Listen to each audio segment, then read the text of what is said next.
Hey, welcome back to the How We Fight Ethan Paul podcast. By the end of this, we will be fighting Ethan Paul for sure. Do you want to go ahead and get started with the story? Have you even fought me in Yes, any we have. episodes? We're fighting you right now. 100%. Go ahead. Well, first of all, I'd like to say thank you for watching the season finale of How We Fight Ethan Paul. Yes, this is the end of. We've reached the end of the book. We must bring it to a close, unfortunately. Yeah. We've enjoyed the journey with you guys. It's not about the journey, it's about the friends we made along the way. It's not about, No, the that's journey not- I don't- is the... It's not about the destination, it's about the journey. Yes. And this is our journey. Well, it's the also band. not about the destination. Well, the it's journey is the friends we made along the way. Okay, let's No. hear this. Okay, let's so hear the the summary. journey is the book. Let's hear the So, summary. for the summary, I'm not going to read out the whole thing. 'Cause Yeah, a lot happens. So it starts off with Saeed, like, it's a time skip from, like, the last chapter. What happened last chapter? That's a great He had the question. panic attack about Daniel. Yes. Daniel Gates. And About Daniel Gates. yes. So he gets so he's in a time zone. He's in Jersey City, in New Jersey, and he gets a call from his mom, and she's like, "I need you to come to Memphis to celebrate your grandmother's birthday. So we're gonna go out to lunch." And so eventually he goes out and he has lunch with them, gets drunk, and that is a very happy moment for all of them. And that's the last happy moment of the book before the final chapter. Because all goes downhill from there. This is chapter 17 until 21. And Yeah. chapter 17 and 21 are the only chapters that are even That have any remotely bit happy. of happiness. Yeah. Yeah, fun read. So they eventually go over brunch, and then he goes back to Jersey City, and then he gets a call from his uncle Albert, who he called. I think he was the person who Saeed called when his mom was originally in the emergency room. Yeah. Probably. Yeah, and then Albert says, "Your mother's in the emergency room. She had dinner this night, and she can't breathe." And so Saeed flies back to Memphis to visit his mom, and his mom is in a coma. And then he's spending a lot of time in his grandmother's house, just calling people, telling them to hey, she's in a coma. Come visit. Visit. This could be the last time you see her, basically. Yeah, and then it's as more and more people are called, and more obscure people are called, it's setting in on him the situation's not getting any better. And eventually a nurse he doesn't know takes all the people who were there visiting his mother, and she's and then she says that the mother has passed away and that she is brain dead. And then Saeed doesn't know how to take it. He goes back to grandmother's house, but he can't stay there, so he stays with his uncle. I think that happens before she passes away. I think, and then eventually, I think it maybe was, and then he goes to Spain and Barcelona, especially, and then he stays in a hospital. His mom was he wanted to. His mom said that she wanted to travel the world with him, but Oh, she never got to. important to note is that Saeed also gets a lot of money when his mother. Oh yeah. I forget from is it life? Oh, Life insurance, yeah, a yeah. lot. Apparently, it's a lot of money, and I really wonder how much. But he doesn't. He said in the book that when he got the check, he screamed. Yeah, but I don't even know how much money that is. Because he And grew up pretty poor. So. He felt super. not He poor, felt poor. really guilty about it too because. Well, I imagine, yeah. Yeah. He's I can afford. You're getting money because your mom is dying. That feels I would probably feel guilty as well. Well, I might. Yeah. Yeah. You wouldn't? And No. so. Okay, cool. I didn't because kill my mom. Okay, because his mother wanted to travel with him. He travels in her stead, as if because they wanted to do that. And then eventually in a hostel in Barcelona, he meets Esther, who is an older lady. I love Esther. And they spend a lot of time together, and at the final day in Barcelona, they both reveal that their mother passed away that year. And so it's kind of the loss of both of their mothers Took them to where they were. took them to where they were. And then also it said it felt like they were always knew that they had that in common. And so there's some other details that I've glossed over, but that is the majority of what happened in this section of the reading. Yeah. I mean, it was pretty sad. It was sad. Yeah. just like seeing Saeed like after his mother dies, just like watching him try to just like do anything is like Sad. yeah. I don't know. He like not even remember. I'll move on to my connections now.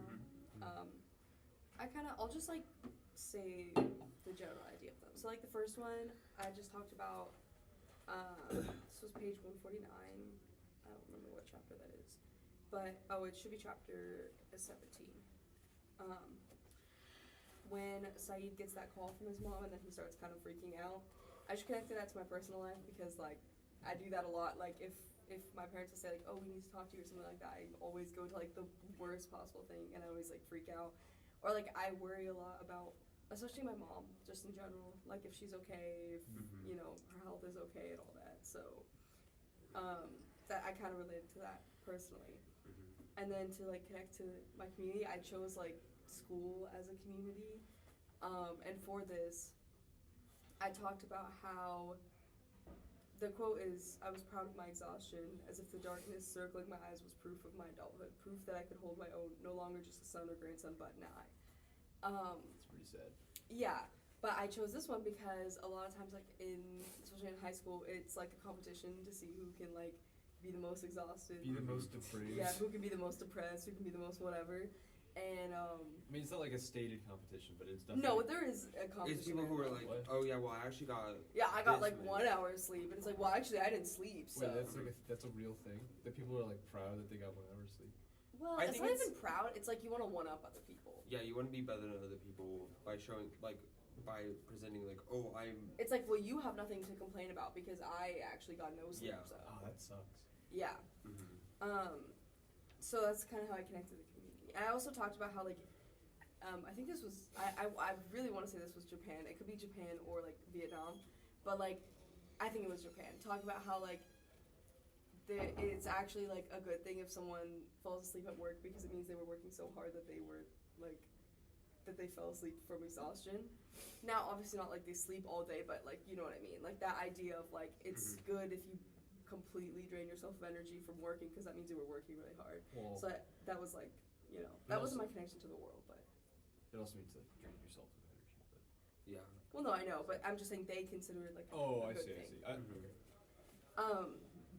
And then to the world, I just the quote, "The sweetness we deny ourselves because the world is wailing." I connect to the world because it pretty accurately describes the dilemma that a lot of Gen Z faces of like what I don't know. It's almost like finding the balance of like what we can allow ourselves to enjoy. Versus like we have such easy access to all of the horrible things going on in the world that it's like you almost don't want to allow yourself to enjoy things because there's so many people out in the world that can't.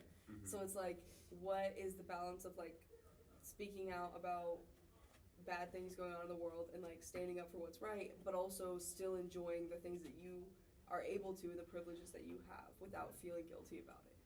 Yeah. So that was kind of my connection to the world because I feel like I mean, it could also be a personal connection just because it's about Gen Z, but it's like, it is still about the greater world.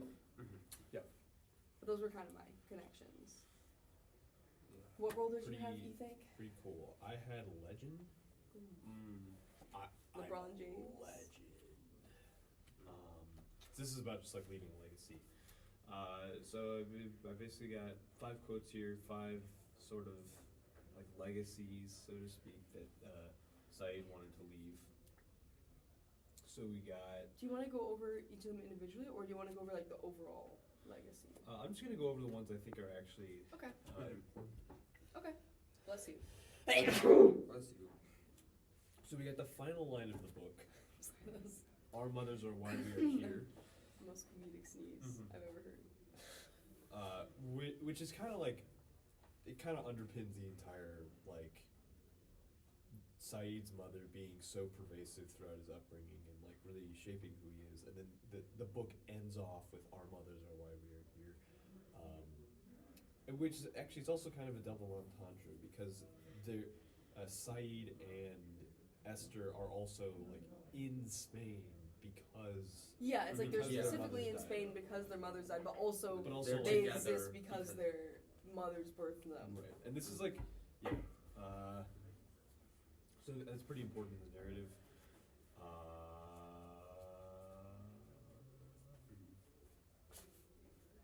there was a moment where, so the quote is, "I'd heard so many people speak lovingly of my mother since she died, but no sentence had so much love tucked into it as my grandmother's. I sure do miss that woman.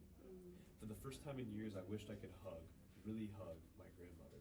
I wished Mom could have heard the love in her mother's voice just then." And I think this quote kind of reflects a like melting of previous divisions due to like a shared grief. Like previously, Saeed and his grandmother. I don't know if I would say they didn't get along, but they had some pretty They bad, thought pretty differently. pretty bad moments that made some. Yeah, like it seemed like there was always tension between them. Even Yeah, and then this one experience kind of almost completely melted that that conflict. Well, because before that, in another paragraph before, he said, "But I still haven't forgiven my grandmother." So we know he still hadn't forgiven her. But then, yeah, in that moment, he was kind of like, Right. But that's so sweet." Right, and that can kind of be applied to like that can be applied to a lot of things, just like not just Saeed and his grandmother, but like shared experiences, melting divisions, in general, like across. Yeah. People, the world, yeah.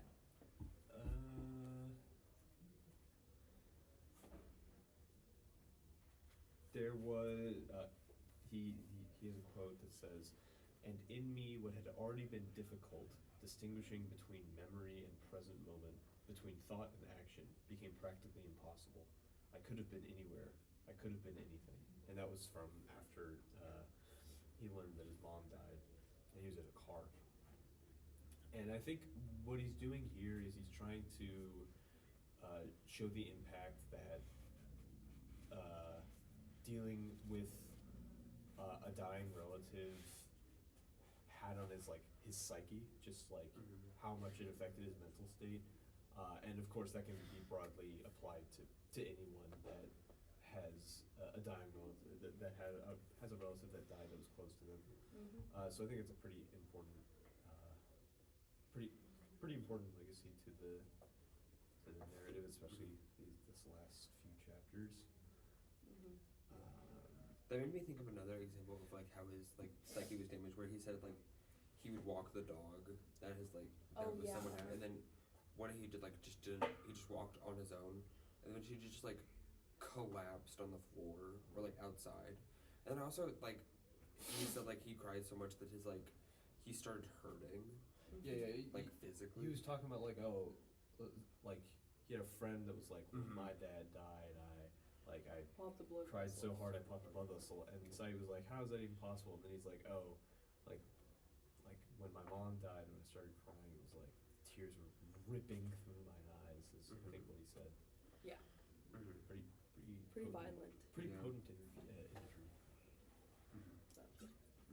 Do you have more you want to add on to your legacy? Or? No. Okay. Okay. Yeah. I think we're going to talk about. Yeah. I mean, we'll talk about We have legacy quite a more few later. questions. Yeah. So we can get on to the questions. Okay. So, what do you think is the overall message in this novel? Explain. I wrote about this in like my section. What the overall like theme and purpose of this novel is, and I tied it back to like the title of the book, "How We Fight for Our Lives," and I think the book. I think in like the early chapters, it like showed like it's about Saeed and how his journey through adulthood, like the challenges he faced.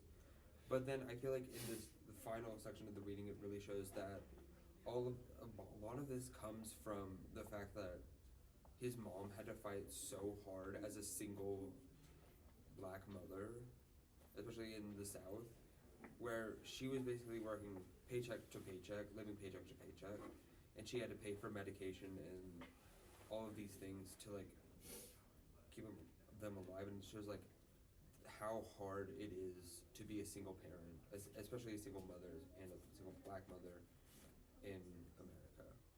Yeah. Yeah. I think that's. I like how you tied it back to the title of the book, because it kind of makes me think about how like it is really like how we fight for our lives. Like Saeed is he's fighting for his own life in a way, especially in the earlier chapters with like the stuff with like Daniel and all that. Like he's fighting for his own life, and he's fighting to find himself. What is his life? And also then we have the very literal, like, his mother is actually fighting for her life. Like, she is struggling with medical complications for years before, you know, she eventually passes away at a younger age. If Saeed's still pretty young in his adulthood, I would assume the mother's not that old. Saeed also alludes to the title when Daniel is trying to kill him. Yeah. Yeah. Mhm. Yeah. Yeah. I would agree with that. I think it's interesting because I feel like it does kind of go beyond that. It's a bit strange because it almost feels like the message that's trying to be sent is changing throughout the parts of the book. So like I agree. initially it's about like, you know, like growing up in the South and being gay and black, and then it sort of pivots over to that's like about the first half of the book. Sort of pivots over to like being basically addicted to sex, and I also want to say, like, family experiences is more so. Oh, in yeah. in the latter first half. half, that. Well, in the first half, but then it takes a break a little bit in the middle, and then it comes up a lot more in the end. Right. Because then it talks about family relationships a lot in the end as well. And then like the third quarter is like being addicted to sex basically, and like using it as like an unhealthy coping mechanism, and just like having these flippant relations with people he doesn't know, that and then that like how that affects him, and then like, you know, Daniel tries to kill him, and then even after that it almost immediately pivots like it didn't even happen, to his mother dying, and then it sort of leaves the message of like, you know, our mothers are who we are. So the message it definitely changes pretty starkly throughout the book, I would say, because like his identity, you know, as a gay black man is barely even mentioned in the last quarter of the book. It's true, yeah. It's mostly just about his family. Yeah. So yeah, it's kind of, I would say he's trying to send all three of his messages, but they're not really like intertwined per se. Like they are, but he doesn't present them that way. I would agree. What are your biggest takeaways from this novel? What Um, did you need hearing your author's story? There's something I was gonna say, but I forgot what it was. I'm trying to remember. I mean, I can talk a little Okay. about it if you want to think about. I feel like, I mean, one of the bigger takeaways is a pretty obvious one, but of just like, you should really enjoy and value the time that you have with people while they're there, which I know is a pretty like cliche thing, but it really is true, especially because like, I would say cherish memories that you have with people while they're still here, not just once they pass. Because Saeed, a lot of time, like once his mom dies, like he talks about like thinking back on memories of her, and he kind of sees her and everything around him, and like I just think about like it could be valuable to like maybe think back on some of those memories before that person passes, and enjoy those memories before they pass, and maybe share them with that person as well. I think I remember what I was gonna say. Okay. And I think it's also about like trying to like understand like more of the person who you know before like they're gone, like because like it's more you can talk to.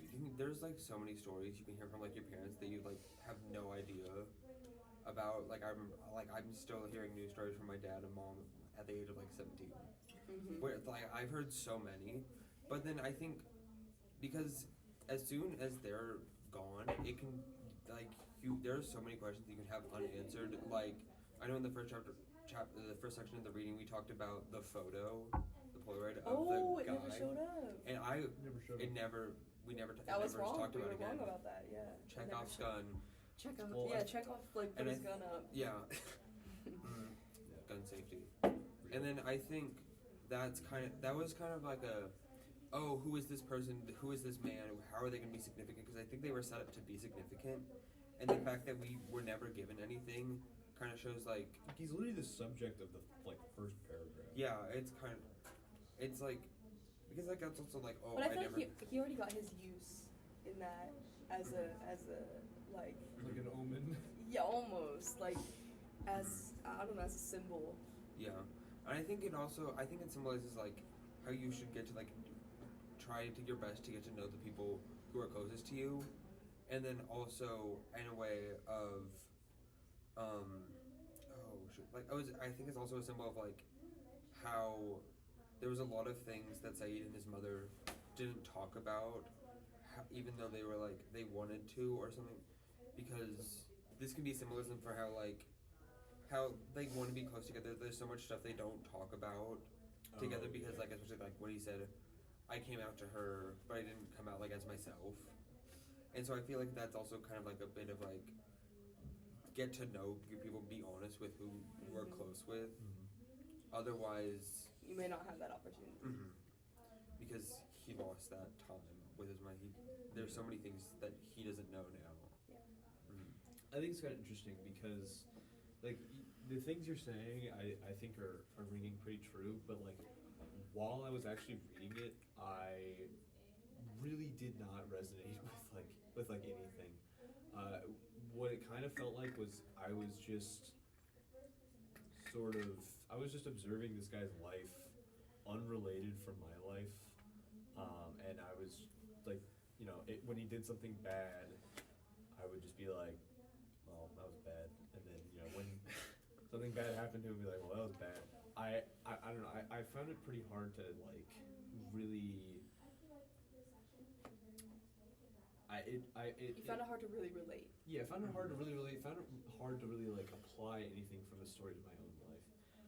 So I didn't really gain too much practically from this, but like it was a good memoir. So. I mean, if you gain the enjoyment, that's at least one thing. Yeah. But I feel like onto the next question. Like the target audience, I think is difficult to say. For Yes, this. I would say so. I was thinking I would just say like anyone who is willing to listen to a gay black man. Yeah, I guess. it's kind of broad. I was thinking when you were saying that, I was thinking maybe. I mean, it's possible like you saying you weren't like resonating with the story. Maybe that's because you weren't maybe the target audience for this. Maybe, but like, But then also like I don't know because it's there's a lot of different messages. I think you can take something out of it. Yes, I feel think like everyone everybody can. And I feel like part of the target audience is queer and a people of color because it shows like gives a story of who they are and then how like there are others. I'm sorry. That there are others like them. There are others like them. Yeah. They're never alone, and then how even through hard struggles in life, there will always be bright moments. And there's always light at the end of the tunnel. I think this is definitely the part of the target audience is adults. This is an adult. Well, Yeah, I mean, I would what say. I was gonna say is I was gonna outline a specific age. I feel like it's for young adults. Yeah. I don't think it's because it goes over so much of youth in this book Yeah. that like it would be most relatable for young adults to adult. Like Yeah, I think it gets like the third quarter of the book with all of the pretty vivid descriptions of sex might sort of deter that audience, but I thought it might yeah. more so deter younger audiences. well, yeah, but yeah, I mean, like young adult is not exactly like an immature audience, so Yeah, Mm-hmm. but that's kind of how I feel about it. yeah, okay.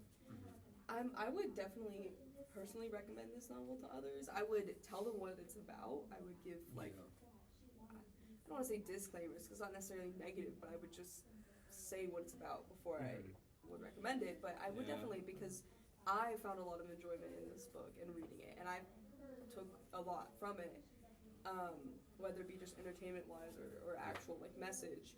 And yeah, I would definitely recommend it if someone is looking for a good memoir to read. Yeah. I feel like I don't really know anybody who would really enjoy this. I don't think. I mean, if I knew someone who I thought would enjoy it, then I would recommend it. But like, I don't know. I kind of like as a default, I wouldn't like if I was pressed for the question. It's like, hey, you have to say yes, I recommend this. No, I don't recommend this to the entire world. What do you say? I would probably say yes. It's a good memoir. I think I would also recommend it. I think it's a good read. I think Saeed is a very good writer. Definitely, With yeah. it. I think there's such good imagery, especially like like the botanist house with like the jungle and the stuff. Like, Yeah. the forestry. Very descriptive. Mhm. And I think that allows Very like descriptive. it's imagery. Ooh, it's a We didn't have a a literary. topic We didn't have a that are- literary guru this week. unfortunate. I Something I forgot to mention for like biggest takeaway was I remember after reading my novel, after like finishing it, I like put the book down and I was thinking like I want to talk to my mom about. That's exactly what I thought when I was doing mine. I was like, you know what? I'm gonna go hang out with my mom for a little bit. yeah. I wasn't thinking about my mom at all. Oh well. I- Maybe think about her. That was Yeah. on me. Go hang Yeah. out with your mom for me today. Ethan. Yeah. And then I think it just like it was a very whoa, okay.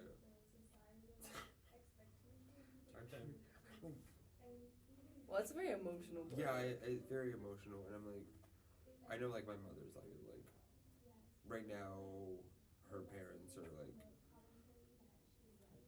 needing help and stuff. So I wanted to like talk to her about it and like hang out with her, like be there for her. Yeah. And I think that's kind of why the author is sharing their story to be like, if you have parents, Be with them. be with them, people, because those are your people. They love you unconditionally, unless they're like Well, unless they don't. unless but, they don't, you know. unless they're like unless they don't. abusive or something. Yeah. But for the most part, like you should, Mhm. even if you've had issues with those people, like it's a lot better to spend that time with them while they're alive than not doing that and then just regretting it. Yeah, extend the olive branch. Usually. Usually, for sure. But that's Mhm. just a case by case basis. Yeah. Okay, I feel like we should wrap it up with the overall purpose. Mhm.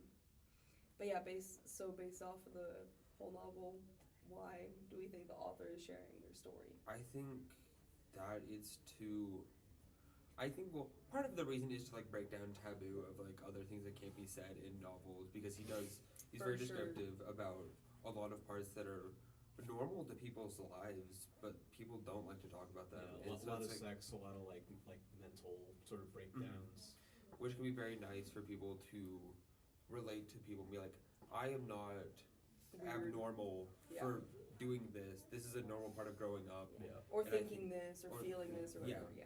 And I think that's kind of a lot of like the main reason why the author is sharing their story. And Ethan, do you have any thoughts about like Why they're sharing the story, or even the legacy they're trying and to like anything? I really don't know why.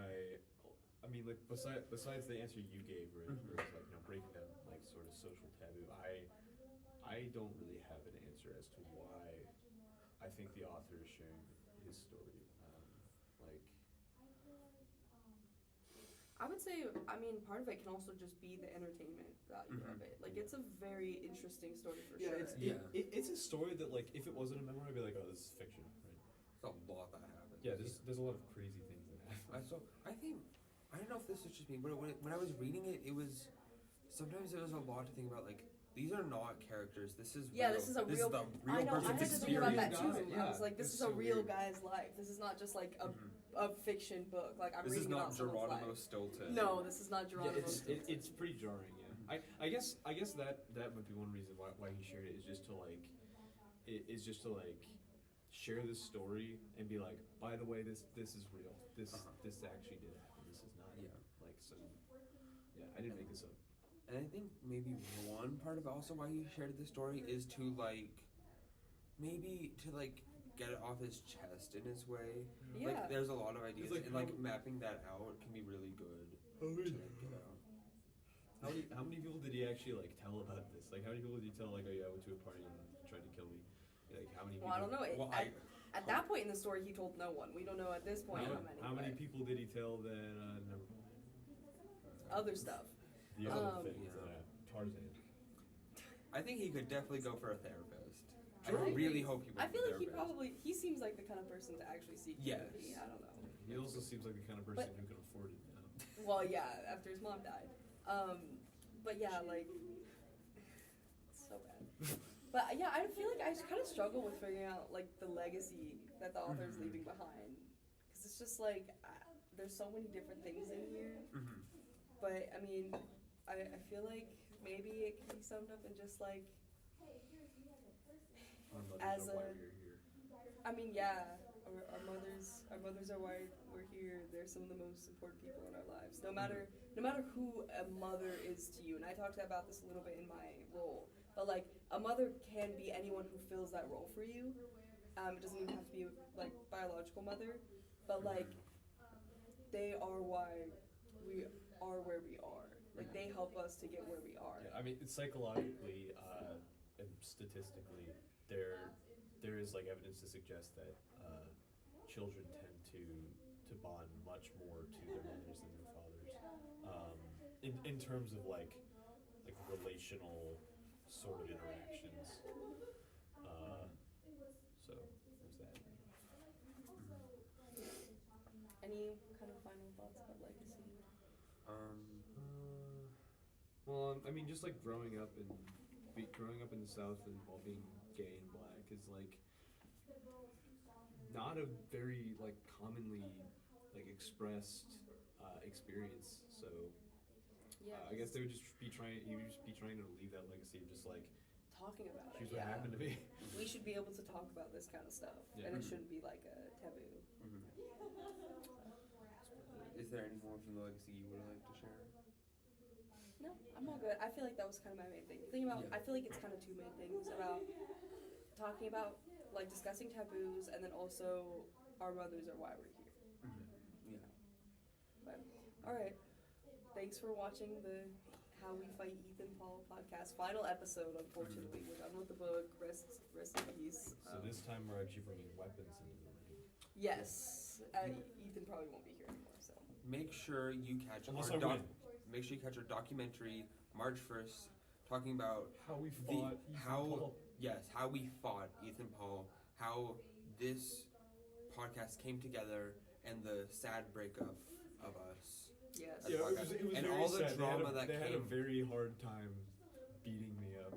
No, that's not true. They actually got a professional to analyze. All the right. fight. I'm closing Okay. this off because it's 32 minutes. Thank you for Yeah. watching. Thank you. Thank you. And remember, stay hydrated. Subscribe. it did the Subscribe to my thumbs up. YouTube channel that I'm posting this to. Like, Subscribe. comment, subscribe, share with your friends, share with your mom. Yes, I need 1 million subscribers. Share with your mom. But you didn't